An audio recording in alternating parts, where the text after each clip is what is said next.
Coach Mack. Please raise your hand and we'll get a mic to you for questions. Start up front. Coach, what did you like specifically about your running backs against Bowling Green? Well, I talked to those guys about playing violent and playing physical the entire game. And one thing that just jumps out at you and that really impressed me was the physicality and the violence they ran the football with. We knew it was going to be vertical seams there, and they did a good job of pressing that and attacking those seams when they had the opportunity to. But as you go back and watch the film, you can see there were chances they had a chance to bounce runs and then get to the safeties. And those are the things we talked about, making that one defender miss. That's our job in the run game, is to always make that free hitter miss. And that's one thing they did a good job of. Coach Heupel said yesterday that he expects Jalen Wright to kind of bounce back this week with potentially a better look.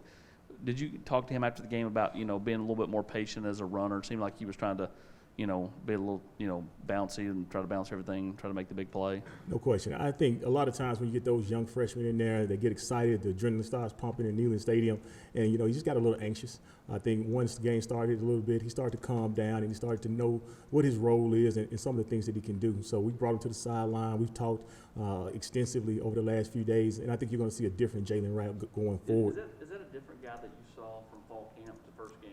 It was, just the bright lights probably got him excited a little bit, but I think one of the main things is to calm him down a little bit more on the sideline as he came back to the sideline.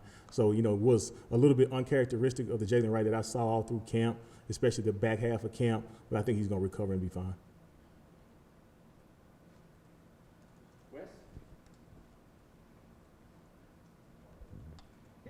How did you feel like the pass pro went with them? I guess mainly those top two guys. Maybe there's a couple of blitzers kind of leaking through there. How did you feel like they did in that area? I think if any area that we can improve on, I think that's the number one thing as you look at the film that we can improve on. There were certain situations where our eyes were in the wrong place, or for whatever the reason we were late getting to certain people, or just let a free hitter come through. And I think as you look at it over the next couple of days, that's one thing that we're constantly trying to improve on. We got to make sure that we're sound and we're doing our job and our responsibility to keep the quarterback upright.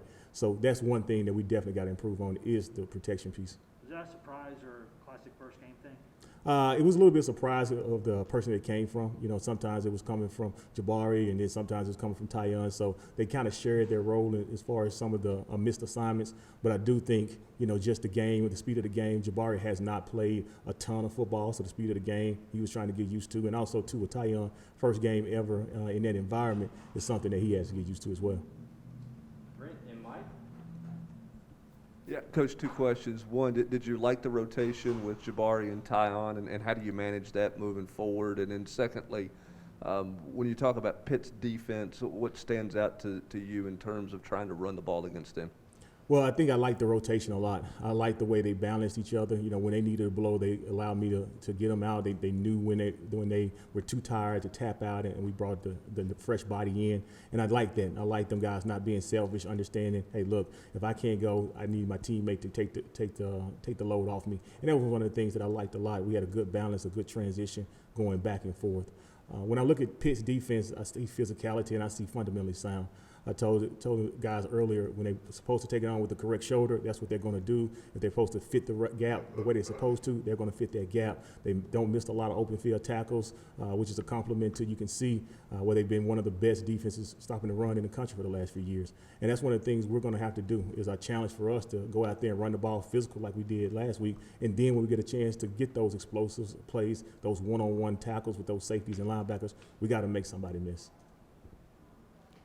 Why was Marcus Pierce the choice in the fourth quarter the other day to get some carries? And if one of the top three guys was out, is he a guy that could jump into the rotation and get some carries? Yeah, I think Marcus has been doing a great job ever since, you go back to spring football, a guy that really makes it important. He's really diligent in the way he studies the film and the way he attacks, approaching the game every week. That's one of the things that allowed him to get those reps in the game. We had a nice lead, and we felt like an opportunity to get some of those guys that had already carried the load of blow, and Marcus deserves every carry that he gets. And when he got in the game, he showed what he could do, and that's what we expect. You never know when your number may get called, and he created an opportunity for himself, and he took advantage of it. Coach, was what you saw from Tyon in the first game, what you guys had seen pretty much through camp, and what maybe surprised you or or maybe didn't surprise you about his performance in the first game? Yeah, I think the way, the violence that he ran the ball with definitely didn't surprise me. That's what we had been seeing all through camp, the way how physical he was. He had a strong lower body, and he was able to drag some piles for a few more yards, and especially yards after contact was one of the things we liked so much. One of the things that did impress me that I was kind of shocked, he was able to make some safeties miss in space, and he hasn't been able to do that a whole lot during camp. For whatever the reason may be, he went out there on Thursday night and he showed us that he does have that ability to make that open field tackle miss. Over here, Coach. In college football, when you see teams with multiple really good running backs, sometimes they'll put two on the field at one time, and sometimes they don't, and it makes you wonder why that doesn't happen. What are some of the factors in the decision-making on whether to have two of those guys on the field at the same time for you? Yeah, I think it's more about whatever the defense presents for the week. From a personnel standpoint, we know we got two really good ones. Heck, we got three good ones, to be honest with you. But we feel like it's just about whatever the defense presents to create those mismatches. Sometimes the defensive that week, it will allow us to do that. Sometimes we have some different directions that we want to go in the game plan. Just trying to always come up with those creative ways from a situation where we play with tempo. How do we get those guys be in that 20 personnel or whatever personnel group that Coach Heupel or Coach Goldich wants to be in for that week. So it just really depends on the defense week to week. Ben? Just what you see out of Jabari that led to his success, and it really seemed like he got going or got better as the game progressed. I think just getting used to the flow of the game. One thing about Jabari you see is, like I said, he hasn't played a ton of football here. And as he keeps going more and more and getting more experience, you're going to see a better version of him. He was able to catch a pass last week out of the backfield. I think that's one skill set that's going to continue to get utilized as we continue to go forward, just his pass receiving abilities, but also, too, just the way he runs the ball and the way he's able to get through those short, small areas. One thing that he impressed us with was just those third down opportunities where he had to cram it in there and get those tough yards right now. Probably a little bit uncharacteristic of what a lot of people think he is, but he is a tough physical runner as well, and he just got to make up in his mind when those opportunities present, he just goes. Last question, Adam. Coach Banks is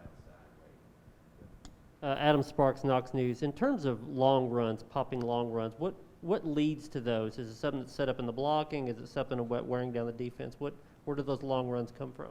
Well, I think it all starts up front. Coach Ellerby done a great job with our offensive line, putting those guys in a position to be violent, be physical. Some of those guys were player of the week internally with our football team. And one thing that you can see, they created those seams, they created those holes to allow those backs to kind of run through. After they did their job, now it's up to us when we get to that second and third level. Now it's up to us to showcase our ability, some of those guys' natural God-given ability to make those people miss and then deliver your pass. Like I keep saying, like the physicality that those guys played with, that is really what's impressive. Some of those guys have been sore ever since the game ended last week. But, I think when they look at the stat sheet and they see the win and they see what their productivity was, I think it was more than well worth it. All right. Thank you, Coach. Thank you.